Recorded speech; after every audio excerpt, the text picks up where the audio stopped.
And thanks for joining us this Sunday on your channel of choice, Africa Independent Television AIT. Welcome to the Signature Show. I'm Wabuze Njoko, and you may say long time no see. And in this edition of the program, let's see what we are going to discuss: cash scarcity. Frustrated, angry Nigerians, they doubt the 2023 elections. Contradictory instructions. Is Buhari undermining the Supreme Court? 6 days to D-Day. Election monitors upbeat on the 2023 elections. Lazy state governors, a challenge to Nigeria's economy and democracy. Plus, thank you. Please stay with us. A new day has finally come for citizens with disabilities in Nigeria. You can now participate in the electoral processes without any worry whatsoever. The new Electoral Act of 2022 has made robust provisions to ensure persons with disabilities are not left out of the electoral process. The Disability Act and the Electoral Act has mandated INEC to provide special assistance for citizens with disabilities at the polling booth. As a citizen with a disability, you are entitled to non-discrimination, priority voting, braille ballots for the blind, magnifying glasses for albinos, election day instructions to support the deaf, among other provisions. So, when you arrive at your polling unit on election day, all you need to do is present yourself to the polling officer in charge and you will be given the required support. It is your right by law. Now, nothing can stop you from being part of the electoral process. You are a citizen, and with your voter's card, you are one of the owners of Nigeria. Go out and make your voice heard as we recruit those that will serve us on election day. This message is brought to you by the Campaign for Equal Voting Access, a program of the Center for Citizens with Disabilities, with support from MacArthur Foundation. Which way Nigeria? Which way Nigeria? Which way to go? Which way to go? I love my fatherland. Oh yeah. I want to know. Yes, I want to know. Which way Nigeria is heading to? Which way Nigeria? Which way Nigeria? Which way to go? Which way to go? I love my fatherland. Oh yeah. I want to know. I want to know. Which way Nigeria is heading to? Many years after independence, we still find it hard to start. How long shall we be patient before we reach the promised land? Let's save Nigeria so Nigeria won't die. Which way Nigeria? Which way? Which way Nigeria? Tell me. Which way to go? I love my fatherland. Oh yeah. I want to know. Yes, I want to know. Which way Nigeria is heading to? Every little thing that goes wrong, we start to blame the government. We know everything that goes wrong because we are part of the government. Let's save Nigeria so Nigeria won't die. Which way Nigeria? Which way Nigeria? Tell me. Which way to go? Which way to go? I love my fatherland. Oh yeah. I want to know. Want to know. Which way Nigeria is heading? Which way Nigeria? A question Sonny Okosu asked 39 years ago, still resonating with Nigerians today. Confused about the scarcity of cash and which denominations of the Naira are legal tender, and angered by the hardship they suffer in their economy and their homes, many Nigerians are asking, what is happening and where do we go from here? Many of them in Port Harcourt, in Abuja and Enugu spoke to the Signature Show.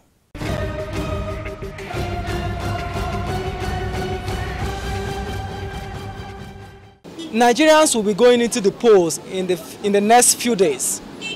How can Nigerians swim away from these challenges? And will these issues affect the 2023 elections?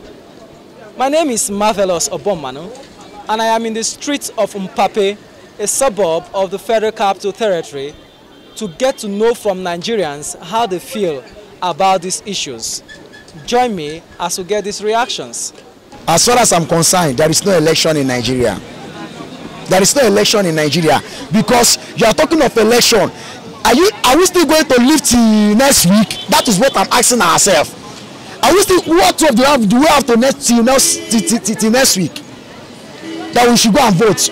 Is it not when you eat that you'll be alive? We are suffering now. Look at me now with my ATM card too. Since yesterday I was in bank, this ATM, I wasn't able, no money. We are here since my children are crying. The funny part of it is that they send my children out of school last week because and the teacher they say we should not do transfer because transfer is not working. From that view, I don't think so it will affect anything, because one thing that will affect the election is terrorism, criminality act in the environment. But when it comes to the electoral processes, once you have your PVC, you have a say to speak. Has it affected your business in any way, and how has it affected your business? Yes, affected in so many ways because some people will come, they want to buy SIM, and our Oga said that we should not collect that old Naira notes. So if you ask them if they have the new Naira notes, they no, they don't have. If you say they don't transfer, the thing will hang on the air. It's still affecting us because in terms of our sales, it's very bad. Because when we are not seeing money, nobody is coming to buy SIM. So it's really affecting us. We are having a poor sales, and most times this transfer issue is not working for us. Most times some customers say they will do some transfer, and we won't see it at the end of the day. I will even tell my family, I'm not even campaigning for anyone. I'm not voting for anyone. Will I pay my transport? And transport, they don't collect old notes. We don't have new notes. We don't have fuel. So how do you want me to come out and vote? Vote for who? The way we see them now, bro, the way they see this thing now, it seems the central bank released this money, but the guy, the bankers inside, it seems they are the one holding the money. They give the people who they know. I don't understand. According to how they hear around. I'm doing daily cooperative. I used to get money from my customer. Since old money and new money come, most of my customer is not giving money. They say no cash. People are dying because of issue of money. Let government should bring old notes back so that we use it. Join me as we take you to Port Harcourt and Enugu State. As Nigerians count down to the 2023 general elections, today in Port Harcourt, join us as we speak to ordinary Nigerians who express concern over the untold hardship being meted on citizens, occasioned by the scarcity of the new Naira notes in circulation. Right now, if I don't take the old notes, you will go back, and this thing what we sell here, it's not something we can sell tomorrow. If you don't sell it, at the end of the day, you will be losing. You will lose. So, left for me, the government should allow the two notes to coexist until when we have enough cash flow. Right now, we don't even have any single new note. Throughout this week, I don't even have any new notes. Like yesterday, I told her not to take new old notes. We did not sell anything, my sister. Omo, I don't understand. We did not sell anything. It's really unfair. Like today, we not open. We can't open because most people are coming with the old notes, and we are not accepting it. Transfer is not going. Transfer is slow. If you want to do transfer, to take some people do transfer, we may not get it now. And what if it's someone you don't trust, or maybe somebody you don't know? You cannot trust that person with your goods. So it's really bad.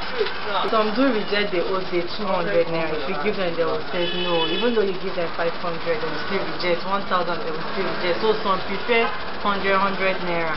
So even the ones that will collect the 200, you have to convince them before they collect. So the thing is really affecting everybody, and it won't help it. This issue of Naira swap is a very terrible one because here business is not selling. Some people are coming. They will tell us that the CBN, they have extended the deadline, and some of them are telling us that the deadline is still on the 10th. So sometimes we just open our shop, we stay. The people who come with old Naira notes will reject. At the end of the day, we will not sell anything. We will still close our shop and go back. So for now, because of the new Naira note matter, the business is very slow. Of recent, my girl they will complain, say, "Man, no sales, nobody they enter shop, everybody look fast." And in short, when I go market, you understand? I reach market, make I buy food stuff. I reach there no cash. So the woman where they buy from, madam, I know you now, help me now. The woman say, no, be now, no. That time don't pass. So I can't do transfer. You don't go. I don't even carry the person go grand self. Say, open say if I grand door, the thing go work. You know what? I waited till 6 o'clock in the evening, no go. I go house. The cash policy is not really affecting me much because we are already used to the transfer and using of card to do our daily transaction, and in our business most of our customers don't operate with cash, so it's something we're already used to. Okay, the cash scarcity is not affecting me in any way because I do majorly transfer. So in fact it has helped me because if I go to withdraw like 20k, 20k has lost in my hand, but because there's cash scarcity now, I used to rethink everything I want to buy. Now it has to be of optimum importance before I purchase it. In Port Harcourt for the signature show, I am Ifunanya Ilodai. I can go out to buy things. They will say, is it old Naira or new Naira? I can't even, okay, do you do transfer? I'm not accepting transfer. You give me transfer and I will go and give these people, the POS people, 1,000 to get 2,000. I can't. So it's dealing with me personally. Tonight I ran out of gas. This morning I had to improvise. Looked around, looked for firewood, just to put something together. If I don't have cash now, I will not be able to refill my cylinder. So these are the things. That's why I'm just running around looking for where to get cash in order to do some things. My children, they school somewhere very far from MNA. For some days now, they have not been able to go to school because of what we are suffering in the country today. The money I suffered get in a labor position, I put it inside the bag. But to bring it out is problem for me. So when going to POS, I add money, I give them money to receive my money, which I suffered of. It's not good for us. You stopped me for this interview. I was coverless. So, but I managed to get to a shop where they are selling something, and I begged them before they could even accept to give me 1,000 naira. And out of the 1,000 naira, they took 300 naira as their commission. 2023 general elections are days away, with polity being taxed and some issues unresolved. The Supreme Court has said that both old and new naira should remain a legal tender until 22nd of February 2023. The President on his own has issued and directed the Central Bank of Nigeria to recirculate only 200 naira against the Supreme Court order. The governors of both Kogi, Jigawa and Kaduna State has also said that the both old and new naira should remain a legal tender in their states. Where are all this leading to as the 2023 election are days away? In the street of Enugu, I am Chukwudi Madako.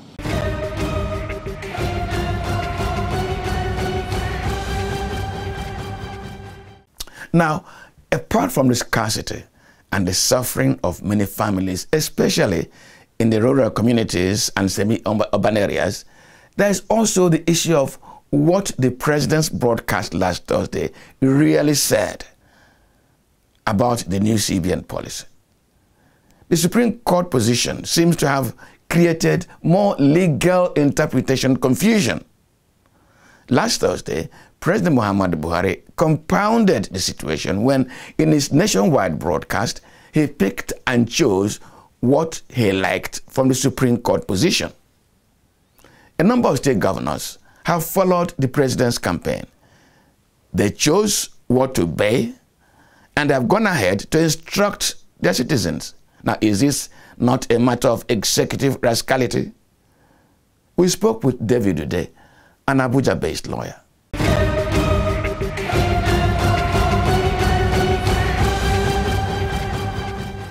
Well, let me welcome you to our conversation this afternoon. Good afternoon, sir. You're welcome. Thank you. Now, there seems to be confusion in the land over last Wednesday's Supreme Court pronouncement on the case brought in by 3 state governors, Kaduna, Zamfara, and Kogi, in respect of the new Naira design policy. There are those who say that the Supreme Court was categorical that its previous order subsists until the next adjourned date. And there are those who say it was simple interpretation of the silence of his lordships to mean that that order subsists. Where do we stand in this matter? Which one are we to take? Thank you for having me. The initial order given by the Supreme Court, that's the ex parte application, yes, made by the 3 states of applied to by Kaduna, Zamfara, and Kogi. I think that order was an interim order. Yes. And it's to arrest the situation that was going out of hand. As a matter of fact, that order is still subsisting, not minding that other states have also applied to be joined. You understand? And when they met on that adjourned date, it was further adjourned again for this one on the 22nd of oh yes. As a matter of fact, that first order, the interim order, is still subsisting. That if it subsists, yes, and President, by that first order, yes, 200, 500, 1,000 were to remain legal tender. Okay. But by the President broadcast, yes, on Thursday morning, the President said 200 naira should be returned into circulation, while 500 and 1,000 are not to be used. Was the President, by that pronouncement, disobeying the Supreme Court order? There's no doubt about that. The President actually disobeyed an order of court that is subsisting. Because aside the Supreme Court, there's no way you can appeal to. As a matter of fact, what the pronouncement of Mr. President on Thursday, that 200 naira, the old 200 naira, should be reintroduced and go side by side with the new 1,000 and the 200 and 500. That statement by the President runs against the law. Because ordinarily, the only way they can vacate that order is to apply to the same Supreme Court that gave that interim order. And if that is not obtained, whatever the President has said is not to be obeyed, as a matter of fact. Because the President is not the Supreme Court. The Supreme Court is the last court of the land. In other words, the Kaduna State Governor and now the Kano State Governor, who have said their citizens, residents, should keep using the old money, they are acting within the law. It is not for the states to say that the citizens of those states should go ahead and start making use of those monies. The court knows how to go about the implementation, not the state now doing it by themselves. Because for me, that is what I would call self-help. The court that gave those orders have mechanism with which they can enforce that. For me, I think they are trying to muzzle up with the federal government, and it shouldn't be. So they should leave that job for the Supreme Court to do. Please, now the President has disobeyed the Supreme Court order. Yes, of course. The governors are resorting to self-help. Are we seeing executive rascality? I think that is exactly what it is. That is exactly what it is. So for me, I think the president should retrace his steps and abide by the order of the courts. Yeah, that even takes me to my last question for you. Okay. The citizen is the person caught in this confusion and in this rascality. Does he have any legal remedy, since this pronouncement comes from the highest court in the land and its infraction, its disobedience is coming from the highest executive authority? Where does this leave the citizen? I think it is a hopeless situation for the citizen, because they are caught between the two fights, the war, you understand? So ordinarily the president ought to have obeyed the valid order of the court. Valid order of the court. So I think for the citizen, I think they actually bear the brunt, no doubt about that. But I think they are handicapped in this instance. They're actually handicapped. Except they will also go and join in the suit to force the federal government to abide by the order of the courts. Thank you very much for coming to the conversation. Thank you very much, sir. It's my pleasure.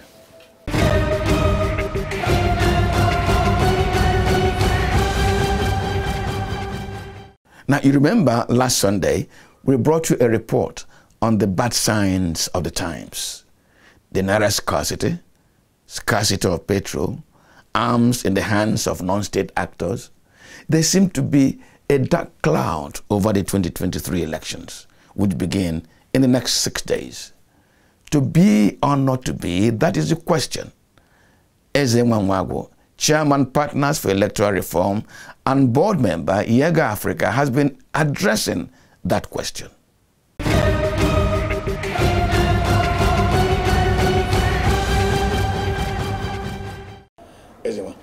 Well, let me welcome you to the conversation. Thank you, sir.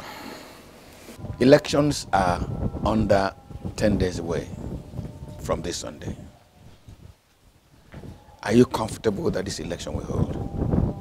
Yes, I think I know the election will hold. I know it is in the enlightened self-interest of the different variants of the politicians that election holds. As to whether there are challenges, there are multi-faceted challenges that are facing the election. But is there anything that cannot be overcome? I don't think so. Especially when you look at history. All you need to do is do a media content analysis of 2006, 2010, 2014, 2018. If you could do a media content analysis of the scenarios within those years, you will just see maybe just something a little bit, not any significant difference in terms of the narrative, in terms of the conversation, in terms of whatever. And the shocking thing is that I'm not sure quite a lot of people take the pains to do that. So I know the elections will hold. I know that the stakeholders would show grit and resilience to be able to overcome the challenges. What may happen may be that the integrity level of the elections may be lowered. Now, can we interrogate these objective conditions? I want to enumerate those I can remember now. There are arms in the hands of non-state actors that creating worrisome insecurity. At present, Nigerians are worried about scarcity of money. It is real. The Independent National Electoral Commission has itself said that it doesn't have cash, at least as at this afternoon, to fund its logistics. That's a present danger. And there's a confusion in this redesign policy. Is it mopping up cash, or is it creating an atmosphere of lack under which even the electorate cannot access money to transport themselves to the election point. These are realities. Are they not strong enough to create doubt, at least worry? They will create concern. And talking to you, what makes me comfortable is that you're a veteran journalist. So and behind you is a compendium of history of where we're coming from. So we have to unpack. We will discuss what the implication and impact of the Naira design, what it will do for the election. Then we can then talk about the other arms in the hands of, like I said, go look at the Civil Liberties Organization State of the Nation report of 2003-2004. What you will see is the preponderance of armed non-state actors called the Bakassi Boys, called the OPC, wielding arms in broad daylight. And so that was how we went into the 2007 elections. And it held. Because it's come to the elite of the country, the ruling elite of the country have come to understand that they cannot subterfuge their own enlightened self-interest. They understand it. And by the way, who owns the bearers of those arms? And I can tell you why I say so. We have had rallies all over this country, people traveling, political parties and their members, candidates traveling around this country. Which of them have you heard that they took into the bush and they are paying ransom for their people? It will be shocking that that has not happened. In the whole universe of the challenges that we are facing, the politicians are riding around this country. They are not using their urine. So you need to then understand that these conditions exist in one way to create fear, sense of siege and intimidation, but it's not enough to deter the politicians themselves, because being who they are, they want to always ride and take advantage of these situations. The more fear, the less money, the lesser people will come out to vote. And the lesser people come out to vote, the easier it is to manipulate. To the man whose big burden it is to conduct this election, INEC. How should INEC be thinking now? How should that agency be thinking? How should it be reacting following from all this conversation we've held now and the issues I've raised? How should INEC be reacting? I can't understand it. I've not been able to understand a man whose tenure is about expiring, creating this kind of challenge in an election period. When you consider INEC vendor relationship, first and foremost, the INEC may not be able to break down these challenges, but it is real. How they overcome it is their business. I think they are meeting the CBN, they are trying to talk to. But I do know that you have to give the people you have signed the MOU to, you have to pay them money to be able to move materials from one point to the other. That's the NURW and the maritime unions that they have entered into agreement with. And these people will deal with cash. There is no PMS in the stations, and there is no cash. Whatever miracle that needs to happen, that will be the current headache of INEC. And whoever imposed this kind of policy at this point, in my view, does not understand the electoral environment and what this can mean. So INEC has a big headache. They may not be saying it as bluntly as they ought to, but I know that they are currently sweating under their skin. So that's huge. For the security agencies, because election is a stakeholder engagement, the security agents who ordinarily in good time will not pay their people their stipends on time, turn them to beggars on election day. And even when they pay now, many of them have been migrated into online platforms, they may not be able to access their money. So the only people who will have money during this election are the same people you are trying to say you are trying to hold out money away from. And so you are only reducing the amount that will be used for vote buying. If people were being paid 10,000 before, if they see 2,000 naira cash now, they will dive it. They will dive the 2,000. Even when they know it's a crime. And the security agencies will coordinate it. Is the one I not seen a fiasco? You want to be positive? I have to be positive and optimistic.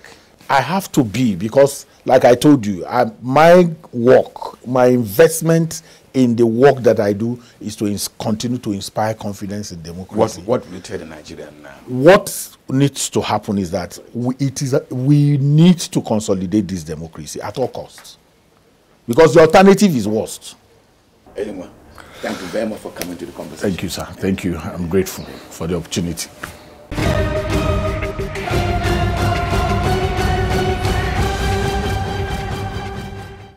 Well, the gloomy prospects over the 2023 elections are not deterring positive-minded and committed politicians from pushing ahead with their campaign. Now, with their positive attitude, Nigerians are hopeful, if not optimistic. And this Sunday, we bring you our conversation with another female contestant, Gloria Okolugbo. She is vying for the seat in the House of Representatives in the FCT. Please stay with us.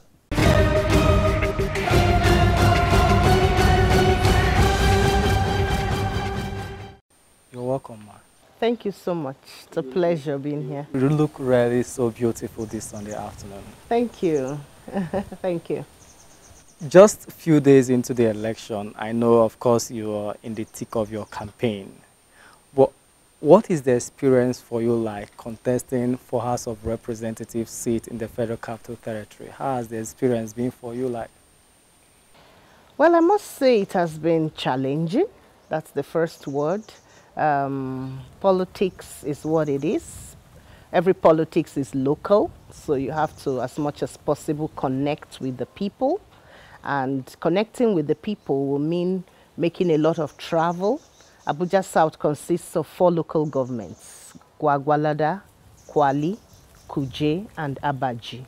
And so that means that I have to transverse these 4 local governments and canvass for votes and sell my mandate to them.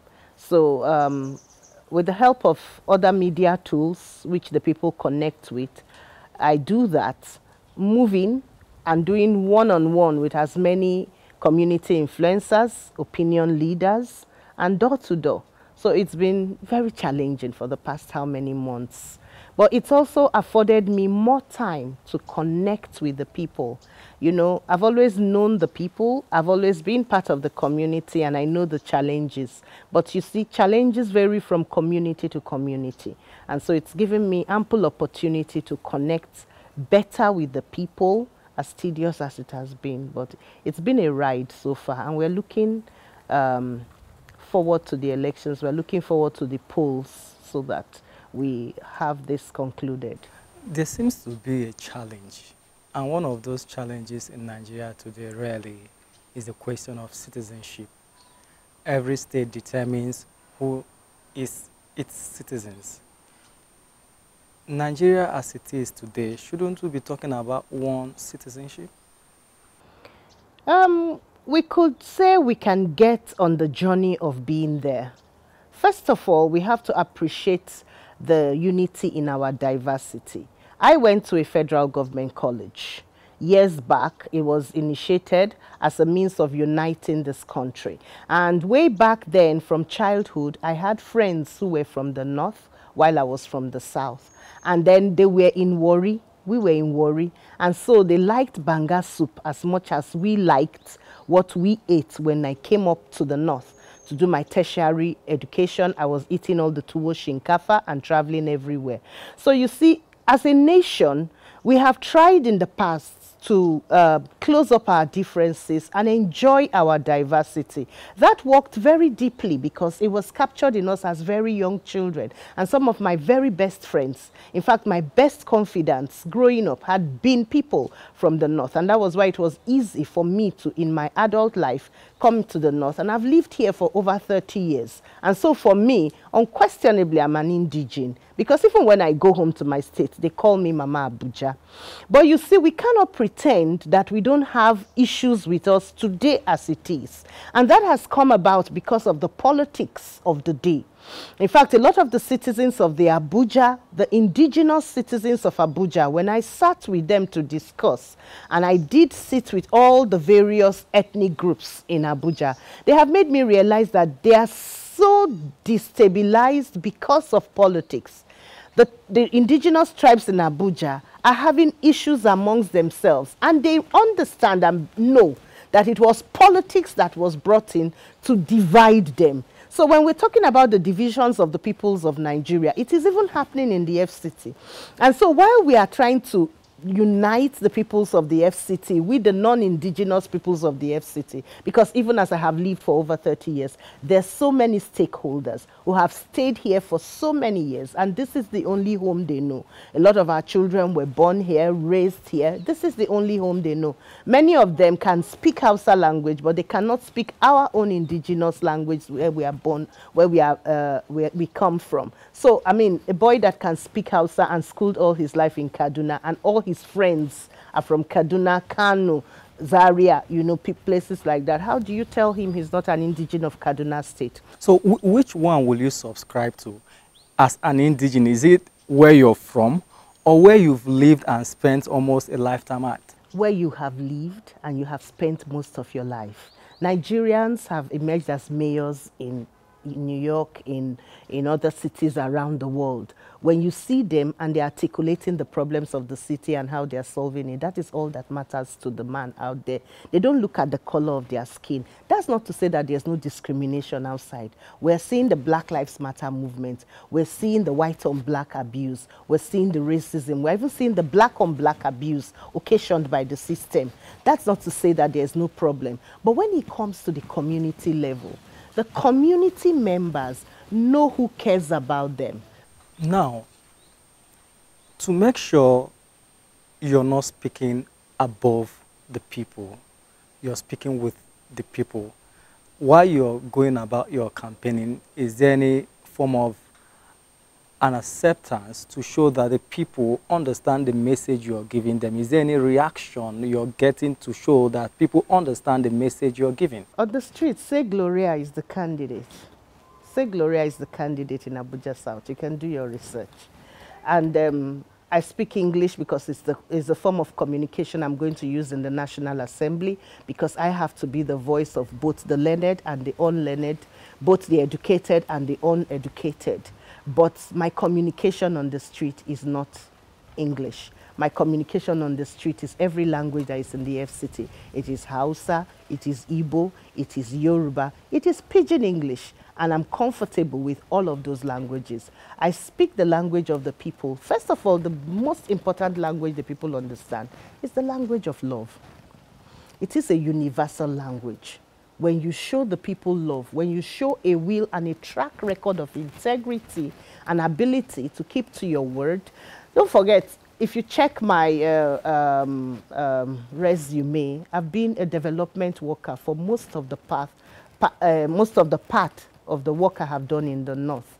So I've been involved in public health advocacy. I'm a member of Global Health Council. I'm a member of Peace Alliance. I've been a civil society actor in this town. I'm a comrade, actually. And I earned my name as a comrade on the streets of Abuja, advocating for good governance, advocating for things to be done right before I was called upon to join the political class.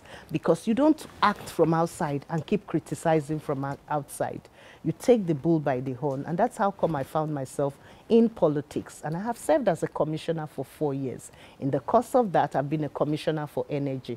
I've been out there. I've had my track record of ensuring that I did my bit. What are your thoughts towards restructuring the country? And how should this restructuring start? What's your position?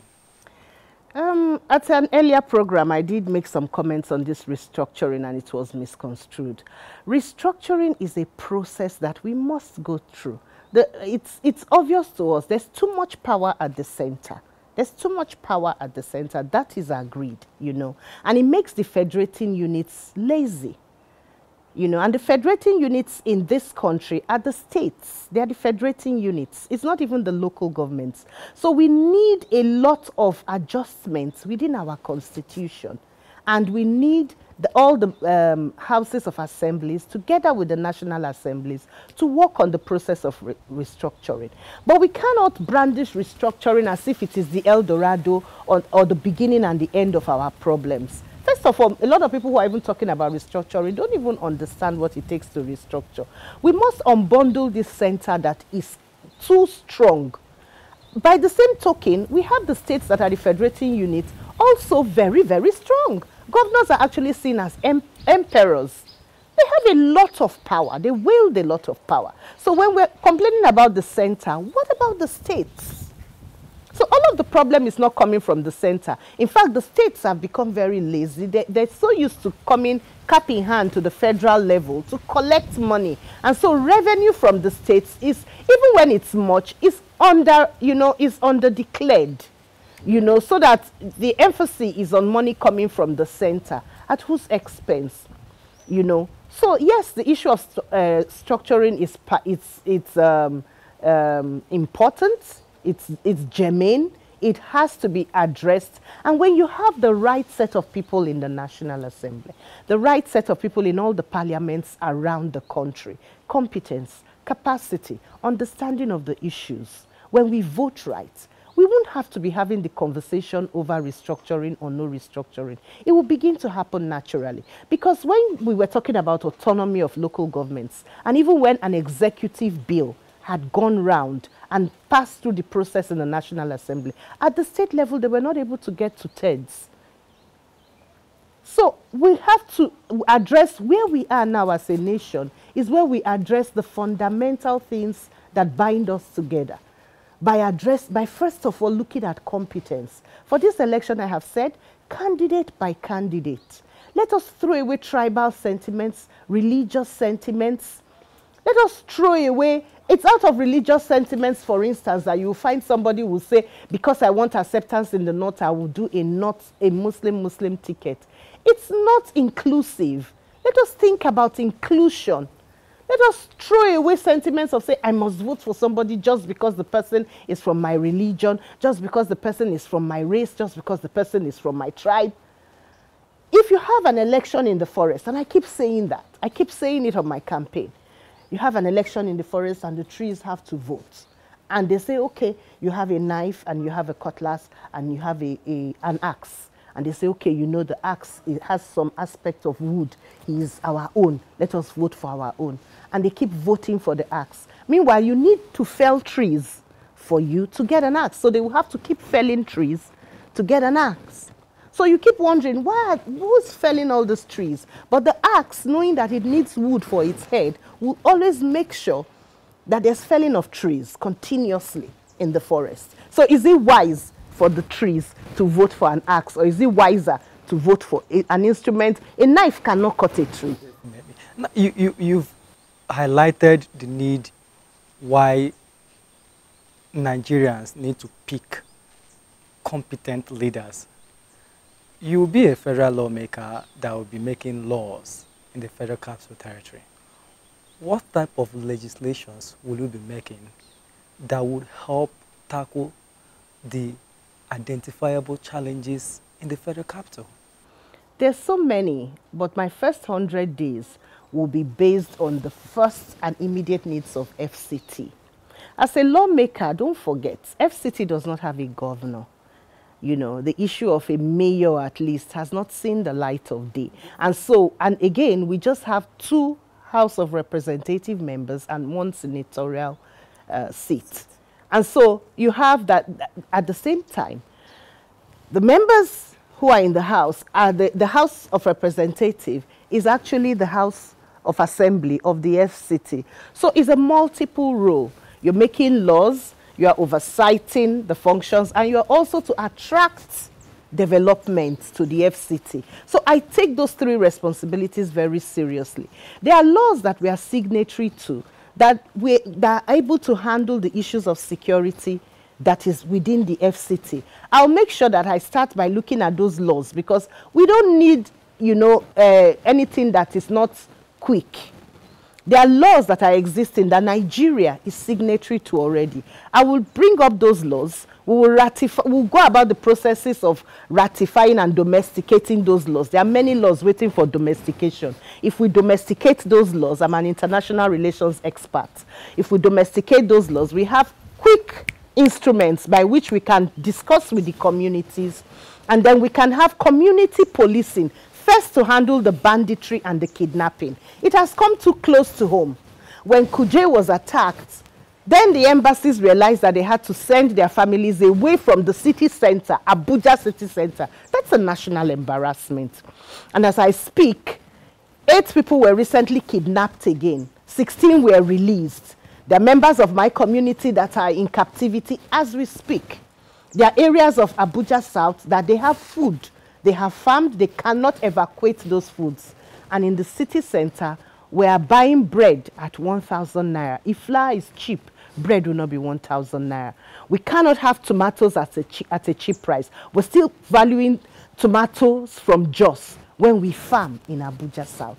That wouldn't happen by the special grace of God if I'm a member representing Abuja South. Oh no, we will evacuate our farms from the farm, our farm produce from the farm, and the entire chain to the table, to the municipality, and to the food to the table will be handled. The transportation, the access to proper farming implements, the access and safety of the people to their farms, the availability of partnership and funding, everything that it will take.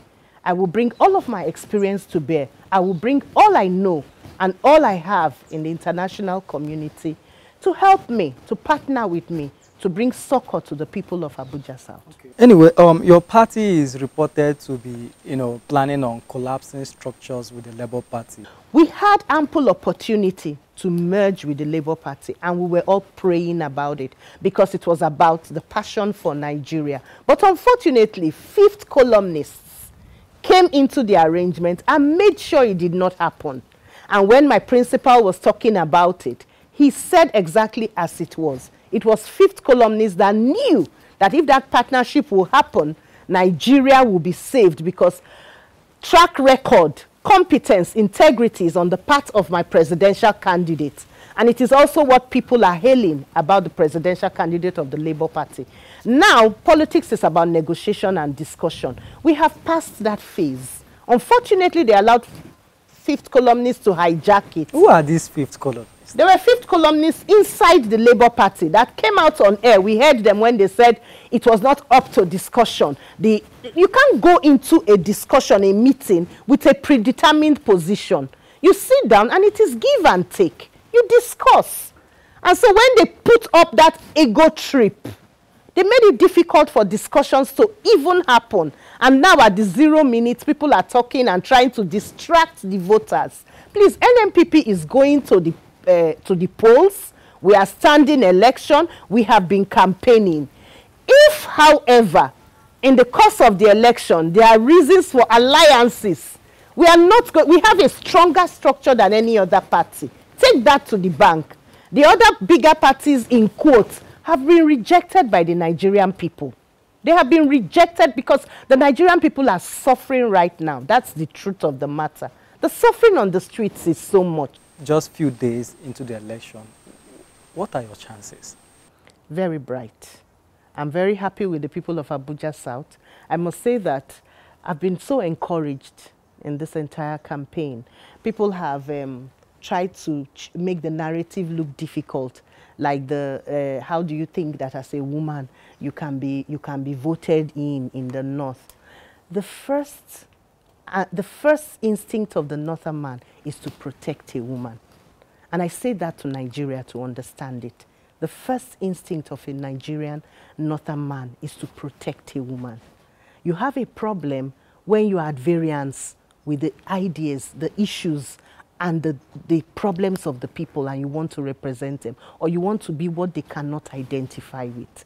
Politics is local. They must be able to identify with you. They must understand that you understand them. You cannot represent people that you don't understand. So I want to use this opportunity to thank them for the time I've had throughout this campaign, for the protection I enjoy, for all they do. My campaign, the DG of my campaign is a Muslim man.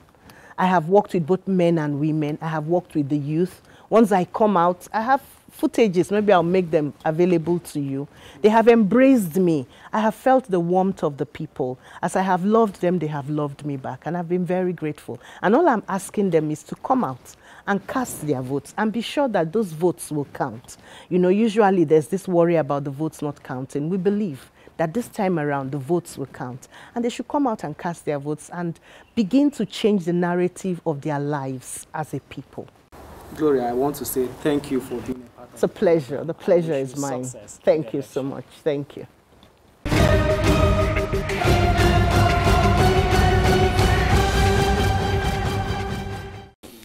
And now for our thank you.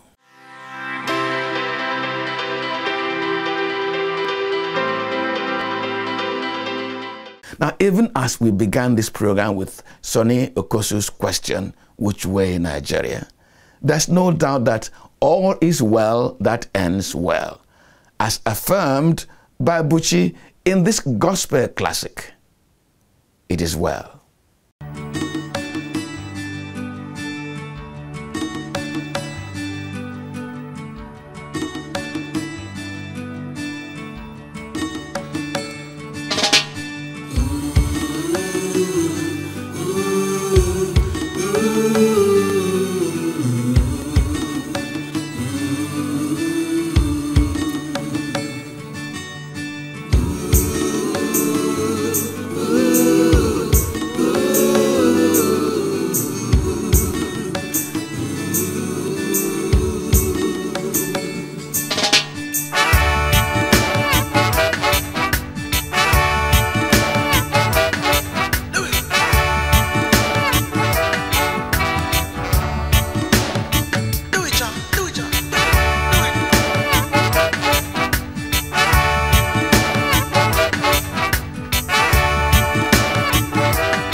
And that's our program for this Sunday.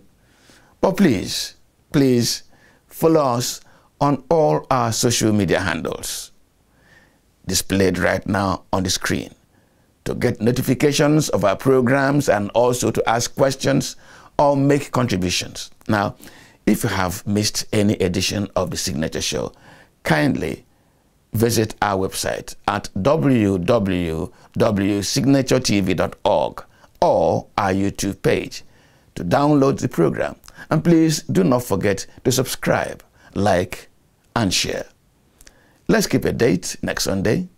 Thank you for investing your time with us this Sunday. I'm Wabweze Njoku. Good afternoon.